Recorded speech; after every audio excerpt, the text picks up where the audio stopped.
Olá, seja bem-vindo ao Saber Direito Profissão, que começa agora. Nesta semana, o curso foi sobre direito de família, mais especificamente sobre a convivência e os arranjos familiares. O professor e defensor público do estado do Amazonas, Elon Nunes, passou todo esse ensinamento para a gente e agora recebo ele aqui para uma conversa. Professor, seja muito bem-vindo ao Saber Direito Profissão. Obrigado pelo convite. Vamos conversar um pouco aí sobre os desafios da carreira. Professor, antes da gente começar, queria dizer que esse é um tema que deu o que falar na redação, porque a gente sabe que direito de família está em constante mudança, né, em modificação sempre, e com esses novos arranjos familiares, é um tema que muita gente tem dúvida, né? Sem dúvida, é um tema, por mexer com algo muito íntimo das pessoas, traz uma curiosidade, mas também traz uma compreensão que a gente sempre deve estar sensível às mudanças sociais. Mas antes da gente falar então desses tópicos da aula, queria saber da sua história com o direito. Como é que começou esse amor pelo direito? O ensino e o estudo pelo direito entrou de maneira curiosa na minha vida. Na verdade, eu queria fazer, precisava fazer uma universidade pública lá no Amazonas e só tinha o curso de direito noturno e mais algum outro curso, psicologia. E aí eu fui por uma análise e acabei fazendo o curso de Direito. O meu ensino médio, à época eu era formado, tinha um curso técnico de eletrotécnica, então bem diferente da carreira do Direito. E não tinha ninguém na família do Direito? Não tinha ninguém na família. E aí eu fui fazer o curso de Direito, fui aprovado no vestibular, e assim começou o direito na minha vida. E por que o direito de família, professor? O direito de família já é uma conclusão, que é uma percepção da faculdade. Eu sempre tive uma característica de muita sensibilidade em relação a outras questões afetivas. E quando eu fui fazer o curso de Direito, lá, já quase no final da faculdade, eu me identifiquei muito, embora não tivesse muita proximidade com o direito civil, mas me encontrava muito no direito administrativo, penal. Mas quando vi do direito de família, consegui me encontrar em vários institutos do próprio direito de família e acabei ficando nesse mundo aí. E é importante, professor, quando o aluno sai assim da faculdade, ainda muito novo, ainda tudo muito fresco, fazer uma especialização ou uma pós-graduação na área que ele quer seguir? Sim, é uma fase de descoberta, né? Uma fase de descoberta. A verdade é que a gente entra muito cedo na faculdade, eu entrei com 16 anos, 17, e saí com 21, 22. E o direito ele tem tantos caminhos abertos que você acaba se perdendo em algum, e até, digo, se alguém está assistindo esse programa que está terminando a faculdade, já está perdido, natural. E aí não você... natural. Eu estava falando para os finalistas da própria graduação, que eu sou professor, eu disse, olha, calma, porque vocês vão ter muito tempo, muita oportunidade, vocês vão se apaixonar e se desapaixonar pelo direito até realmente se encontrarem. E aí foi acontecendo isso, depois de um ano parado, só advogando, que eu fui fazer minha especialização. E aí fui descobrindo outras questões, e hoje estou no direito de família. E nesse ano que você advogou, foi também dentro do direito de família? Sim, quase todos são direito de família, quase todos. Aí os colegas do escritório também já viram essa inclinação para o direito de família. E é um direito assim tão próximo da gente, professor, que não tem como um amigo, uma tia, sempre tem alguém para tirar uma dúvida, para pedir um favor. Eu sempre brinco que a minha outra matéria que tem uma predileção muito grande é o direito penal. E eu digo assim, você pode não ter um parente preso, você não pode responder um processo criminal, você também pode não ter uma empresa para não entender direito empresarial, mas com certeza você faz parte de uma família. E na sua família tem os desafios. Então, por isso, o direito de família é aquele que mexe com a gente. É verdade. Professor, e agora falando um pouco da sua carreira. Advogou então um ano e depois decidiu pela carreira pública. Por quê? Por vocação e também por compreensões do mercado, fui migrando, gostava muito de concursos. Então, desde os 18 anos, minha primeira aprovação em concurso público foi aos 18 anos, para servidor ainda, para servidor administrativo. Então, na verdade, durante a faculdade, você já trabalhava? Sim, no 7º período da faculdade eu já era servidor estável, já efetivo, já foi minha primeira posse de serviço público. E aí você vai tendo como referência a carreira pública, você está envolvido com ela. Então, logo você acaba o curso de Direito, você vai para a advocacia, mas depois você começa a pensar em qual carreira seguir. Como eu era servidor do Tribunal de Justiça à época, eu tinha acesso às outras carreiras. E aí pude me encontrar nesse desejo de ser defensor público. E aí atirou também para outros estados ou não? Quis ficar Eu andei muito. Já cheguei a fazer em mês assim, 2, 3 provas em cidades diferentes, né, nos fins de semana, uma prova oral, uma discursiva, uma primeira fase.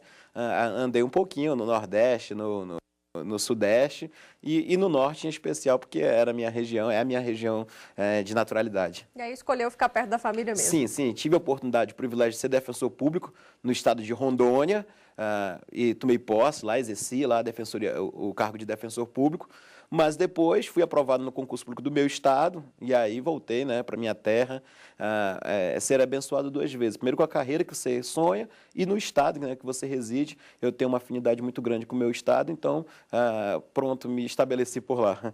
A defensoria, professor, chama a atenção muito por essa proximidade, né, com o outro.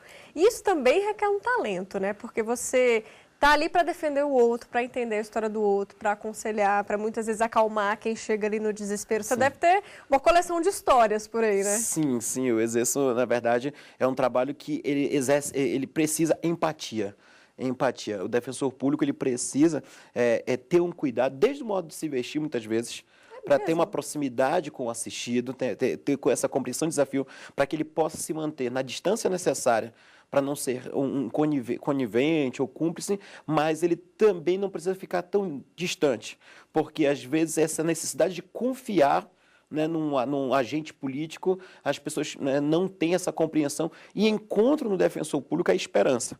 Esse é um grande desafio. Então, todos os dias, esse exercício de empatia deve fazer parte da nossa vida. Para a gente exemplificar aqui, para tornar mais fácil, também mais claro para quem está assistindo, a gente sabe, por exemplo, que a Defensoria faz trabalhos em regiões escondidas, né, no interior, que as pessoas não têm tanto esclarecimento. Então, por exemplo, até um terno pode ser que cause aquela estranheza com a população, né? Em alguns momentos, isso acontece e muito, principalmente no estado que eu faço parte, né, eu sou do estado do Amazonas, então nós já andamos por quantos ribeirões. Então, esses desafios, muitas vezes, para a pessoa encontrar um acolhimento, a palavra que nós temos desenvolvido muito na Defensoria Pública do Amazonas é essa, é uma palavra de acolhimento às pessoas. Então, isso faz parte de toda uma necessidade que nós precisamos nos renovar como serviço público. E existe uma demanda mais recorrente no seu estado? Por que as pessoas procuram a Defensoria lá?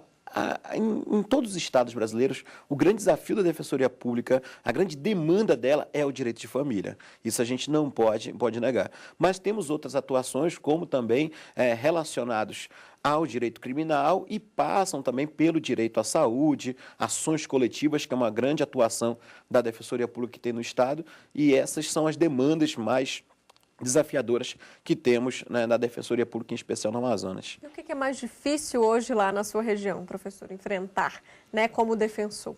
Olha, a Defensoria Pública é uma instituição muito nova, né? Esse desenho constitucional dela surgiu na Constituição de 88 e foi redesenhado agora na emenda constitucional número 80. Agora de 4 anos, 2014.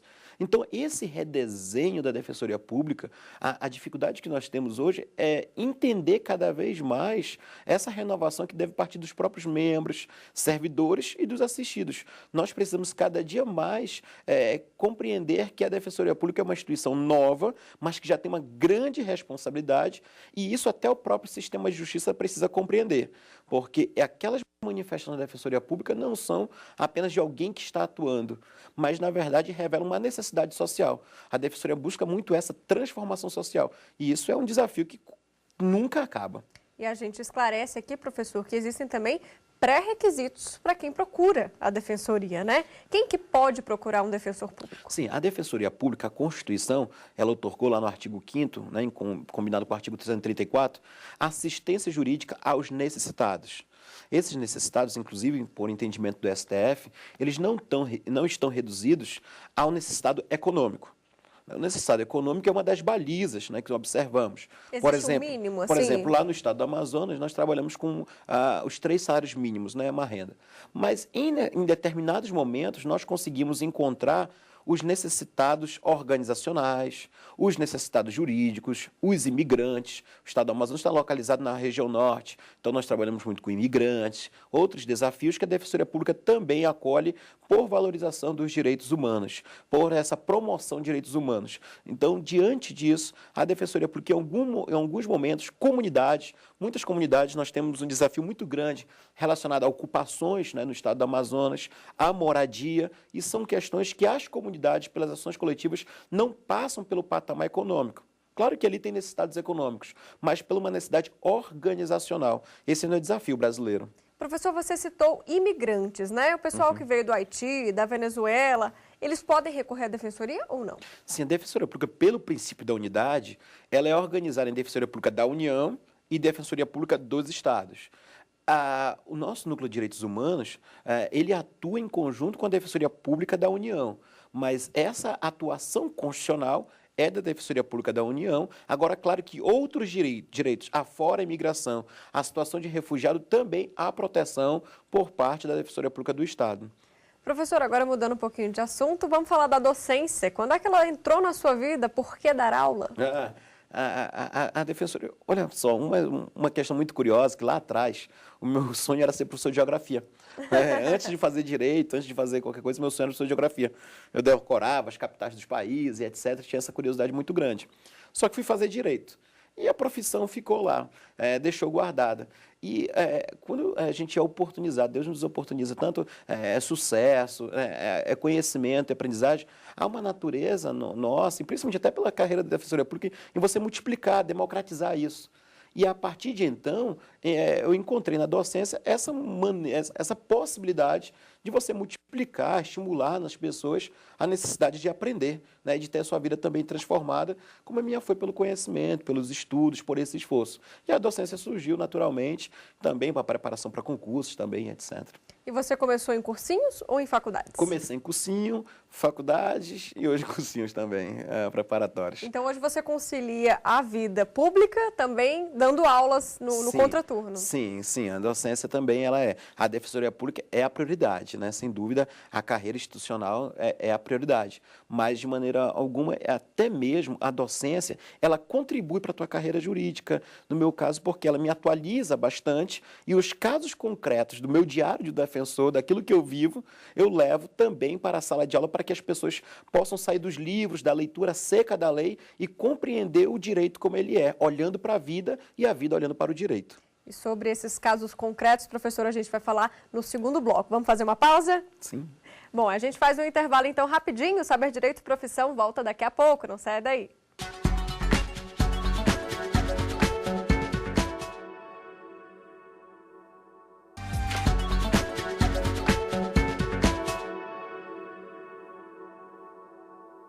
Estamos de volta hoje aqui com o professor de Direito de Família, Elon Nunes, para conferir as possibilidades das pessoas que se especializam, né, no direito de família, tem aí no mercado de trabalho. Vamos ver? Sim. Carreira em Direito de Família. É um ramo muito popular na advocacia. O advogado dessa área tem a atribuição de atuar em litígios que envolvem divórcio, pensão alimentícia, guarda compartilhada dos filhos, partilha de bens e muitos outros assuntos. O candidato à especialização nesse ramo deve ser graduado em Direito e aprovado na OAB. A área acadêmica é uma boa alternativa para o profissional, só que o mercado mais significativo são os escritórios de advocacia. O salário depende da importância do escritório onde você vai atuar. Varia de R$ 3.000 a R$ 6.700. Professora, a gente viu aí que são várias, então, as possibilidades. E eu queria saber de você, apesar de atuar no serviço público, se você, na sua opinião, ainda existe um espaço, né, para a advocacia no direito de família, ou se esse mercado está muito inchado. Foi-se o tempo que a atuação no direito de família era de peticionador. Quando eu entrei no direito de família, as pessoas olhavam e diziam assim, direito de família é um batidão, né? Fazer uma petição de alimentos, fazer uma ação de guarda e fazer um divórcio. Esse pensamento já foi superado. Hoje, cada vez mais é precisa que o profissional, né, até o bacharel em direito que atua, advogado, defensor público, juiz, promotor, que atua no direito de família, ele recorra a outras ciências. Ele dialogue com a assistência social, dialogue com a psicologia, dialogue com a psicanálise e tenha essa sensibilidade de vida. É interdisciplinar, né? Aquilo que muitas vezes o código não traz, aquilo muitas vezes que a doutrina ainda não discutiu, mas que você não pode fechar os olhos e dizer isso é invisível para a justiça. Cada dia o direito de família ele nasce com um novo conflito. Então não tem como nós dizermos hoje que ele está inchado. Na verdade, ele está se renovando. E aqueles que entrarem nesse ramo, compreendendo todos os desafios de mediação, de conciliação, pela nova leitura do Código de Processo Civil, e quiserem dialogar com outras ciências, quando a gente está discutindo uma guarda, quando a gente está discutindo um casamento, divórcio, eu sempre chamo a atenção e eu digo, o que você tem que menos olhar aqui muitas vezes é o direito. O direito ele é um regulador que te utiliza, te dá ferramentas, te instrumentaliza, mas que você precisa ter uma compreensão de vida. No bloco anterior, a gente falava, então, sobre esses casos concretos que marcam, né, e que fazem a diferença. Então, conta pra gente algum aí que você lembra que realmente te marcou. A Defensoria Pública, o dia a dia da Defensoria Pública, ele é marcado por alegrias e por choros. Se você realmente coloca a sua alma na instituição, você vai ter dia que você sai alegre, mas tem dia que você sai também com um coração um pouquinho apertado, porque você se encontra todo dia com a necessidade das pessoas, né? Então, isso é um desafio muito grande. Seja uma necessidade financeira, mas educacional, de compreensão da vida, enfim, são traumas que a gente sente ali a realidade de cada um. Um que me marcou muito, né, na carreira, eu atuava no interior, um municípiozinho do interior, né, margem de rio, beira de rio, e existem pequenas comunidades, para o Brasil entender, mas existem casas que ficam um tanto isoladas. Isoladas de 30 minutos de voadeira, né, lancha, de canoa, como nós chamamos lá. Que é uma realidade muito distante, que a gente muito está distante, acostumado com até carro, mesmo para quem né? mora na capital. Exato. Né? Você não consegue acreditar. Isso, né, eu escrevi numa rede social e eu lembro que foi muito comentado. Um certo dia, uma tarde, era 1h30, 2 horas da tarde, eu estava na defensoria, chegou uma menina de 11 anos, né? E ela disse assim, doutor, eu vim aqui porque eu queria estudar, né? E achei estranho e perguntei, o que está acontecendo? Não, porque a canoa parou de passar lá em casa e acabou a condução escolar. Como se fosse um ônibus Assim, escolar, né? Eu disse assim, tá, me conte sua história, como é que é? Ela falou, olha, porque eu morava e não está mais passando. Eu disse, você tem como trazer sua mãe para ela poder me explicar a história? As pessoas da defensoria chegam, já vou entrando na sala, e eu tenho esse hábito de atender as pessoas, né? E aí ela pegou, me contou essa situação. No outro dia veio a mãe, e a mãe explicou com mais detalhes. Eles moravam numa casinha que era muito distante até da zona rural do município, distante da zona rural. Ou seja, bem no interior. E a lancha teria que percorrer 1 hora para chegar lá, para buscar e levava lá à escola. Ela tinha 11 anos. E aquela moça, dentro disso, a mãe explicou que ela tinha muita vontade, aquela criança, né, de estudar, e ela estava totalmente frustrada porque o poder público municipal daquele lugar tinha recolhido essa canoa sob o argumento que só tinha essa criança para buscar, e aí seria muito, né, despesa para buscar essa criança para levar à escola. Esse dia foi um desafio muito grande, né, muito grande para mim, porque eu lembrei um pouco da minha passagem na vida do interior, dos meus desafios que eu tive de educação, mas observei que mesmo nos rincões lá do estado do Amazonas, existem pessoas que ainda acreditam que a educação pode ser transformadora. E eu vi isso nos olhos, né, eu vi isso nos olhos daquela menina. E eu fiz um pedido, né, para a prefeitura, para que se fosse a manifesto, disseram, olha, por questões econômicas, não tem como buscá-la. Falei, a gente não tá violando a economia, mas nós estamos, na verdade, violando um sonho. Uma expectativa de alguém que está nutrindo, nós estamos tirando a oportunidade dessa pessoa ter pelo menos esperança. Né? Não estou, o desafio é muito grande. Garantido também, né? Passou-se uma semana e voltou, né, a canoa. Passaram uns 10 dias, a menina volta. E chegou lá e disse assim, veio com a mãe, disse, olha, doutor, a gente veio aqui para dizer que a gente voltou a estudar, a gente quer agradecer, é muito bom, a canoa está indo buscar a gente anda. E eu fiquei pensando nos desafios, né? Quantas pessoas têm escola próxima, né? Tem condução e não valoriza a escola. Acesso, né? né? E eu fiquei assim, acho que por uma semana mentalizando uma criança que pegava 1 hora de canoa para chegar à escola, para receber a sua aula e voltou. No dia que essa canoa acabou, ela não se conteve, ela não aceitou, ela não desistiu. E é isso que move a Defensoria Pública, é esse desejo das pessoas de alcançar a transformação social. E aí isso mexeu muito comigo, mexeu com muita gente, para a gente acreditar nas pessoas que merecem ter esperança. Eu imagino o orgulho também eu vejo que seus olhos estão marejados, né? A gente Passa sabe... um filme, né? Exato, a gente revive, né? Assim, pessoas que no caso, como você viveu essa questão toda dessa dificuldade e venceu na vida, e você vê aquela menina um espelho também, que daqui a uns anos ela pode sim estudar, ela pode sim conseguir um futuro melhor e sair daquele interior, né? Sim. Então, parabéns por essa... Ou transformar aquele espaço, né? Que nós acreditamos muito nisso. Exato. Mas também tem casos engraçados, né, professor? Tem vários. Na família, então, assim, eu lembro, por exemplo... Uma vez chegou lá, a mãe levou a criança, a filha, né, e disse que queria discutir a guarda, né, e falou assim, doutor, ele coloquei que eu não quero mais guarda compartilhada, né, um dos temas que abordamos nessa semana. E eu disse, mas por quê? Porque, doutor, ele simplesmente não sai do WhatsApp. Um homem que fica no WhatsApp não pode cuidar do filho, né? Então, a gente verifica alguns casos engraçados também dentro da nossa atividade. São vários, são inúmeros, né? A gente já teve ações, por exemplo, porque o pai levou o filho para ficar um fim de semana e cortou o cabelo. Né? A gente não podia. Aí quando volta para a mãe, veio com o cabelo cortado, mas não era do jeito que tinha combinado com a mãe. A gente percebe que as pessoas também elas gostam, às vezes, de entrar em alguns desafios que seriam assim pormenores. Mas, de maneira alguma, nós podemos diminuir o desafio das pessoas. Se essa é a compreensão que elas têm, claro que nós temos que educar e etc. Você já conseguiu, professor, resolver uma situação no bate-papo? Olha só, como eu gosto de falar, dialogo muito com as pessoas. Eu tive duas questões muito curiosas, ou três, enfim, mas duas que eu posso mencionar aqui. A primeira foi uma que o pai não aceitava visitar a criança. E a mãe foi à Defensoria porque ela queria que o pai visitasse a criança. Nós sabemos que o direito não obriga a amar, não obriga a dar cuidados. Eu conversei com esse pai, né, e no momento eu via que ele ficava muito fechado. E eu pedi para conversar um pouquinho com ele, ele pediu para ficar. E eu fui querer conversar com ele sobre como era a relação dele paterna. Para entender por que ele não queria esse contato. E eu descobri nessa conversa que, na verdade, ele começou a chorar. Tão logo a mulher foi embora, ele começou a chorar. E ele começou a revelar que é o seguinte, ele nunca tinha tido relação com o pai dele. Então, dar carinho para o filho, ele não tinha vontade. Ele não tinha prazer, ele não tinha, né, nenhuma compreensão disso. E não sabia a importância por não ter vivido não sabia também, a importância disso. E eu percebi que esse é o desafio das pessoas hoje. Elas não dão, muitas vezes, aquilo que elas não têm.